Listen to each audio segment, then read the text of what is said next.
Dia mbola miarabantsika amin'ny anaran'i Jesosy tratra izao maraim-baovao izao.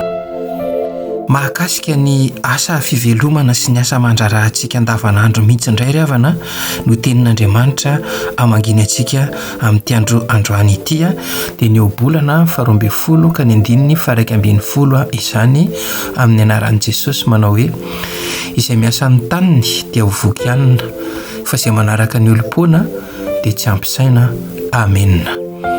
Fa milohan'ny resantsika n'izany hoe asa fivelomana sy fitadiavana izany dia hitodika kely ny amin'ity obolana ity tsika fa ao anatin'ny toko 13 be izao manomboka ny toko 10 ka hatrany amin'ny 12 zany lava dia lava dia lava dia lava ao Andriamanitra no mitanisa ny atao hoe valan'ny asan'ny endry ny olona endry sy ny olona adaly dia betsaka ny mety fanontaniana mipetraka amintsika fa inona le endry ary inona le adaly. Ny marina ry havana dia izao ny olona izay toeran'ny fanahy ratsy dia misaina amin'ny alalan'iny fanahy ratsy iny, miteny amin'ny alalan'iny fanahy ratsy iny, ny fihetsiny rehetrarehetra na ny zavatra ataony dia ratsy foana ny fisainany. Izany hoe ny fanahy ratsy no mibaiko azy mahatonga azy mandainga, mahatonga azy filonana, izay ny atao hoe adaly izay, satria itoeran'ny fanahy ratsy ao anatiny dia miseho amin'ny eto ivelany izany. Fa ny olona tsoin'Andriamanitra kosa hoe olon-kendry dia ny olona matahotra an'Andriamanitra.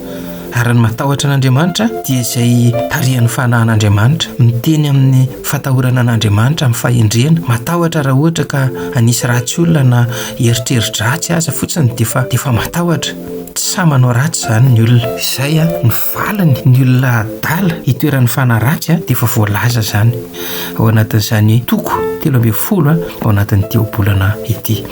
Iverina amin'ilay hoe izay miasa ny taniny dia ho voky hanina fa izay manaraka ny olom-pona dia tsy ampisaina. Sitrapon'Andriamanitra ry havana ho antsika mpanompony dia izao miasa amin'ny fo tahaka ny an'ny tompony asa izay ataonao, fivelomanao io ninona ataonao dia raiso mihitsy ny hoe Andriamanitra ny mpampiasa. Rehefa izay ny finoanao, rehefa ataonao amin'ny fo zany asanao zany fa tsy amin'ny fiatsaram-belatsy eo mason'ilay olona fotsiny dia lazaiko anao fa tsy ny mpampiasanao iny akoriny no ny mevalim-pity anao fa ilay Andriamanitra mahagaga mihitsy, izy mihitsy no andray an-tanana koa amin'ny fikarakarana anao na dia ny karamanao aza dia mba ho raisiny an-tanana koa zany. Fa ny adala manko tsy mba ohatran'izany ry havana. Voalaza n'ity tenin'Andriamanitra ity izay miasa ny taniny dia voky hanina, tena azo ny valim-pitihana izy. Fa izay manaraka ny olom-pona kosa dia tsy ampisaina. Ahoana moa ny olom-pona na adala?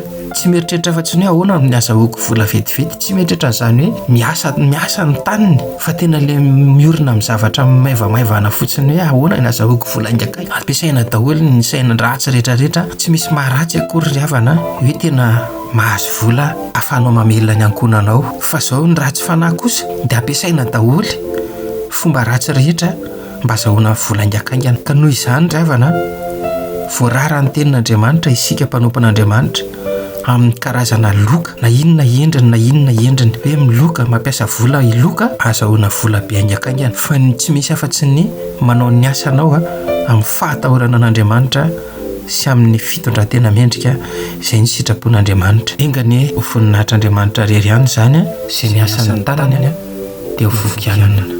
Amen.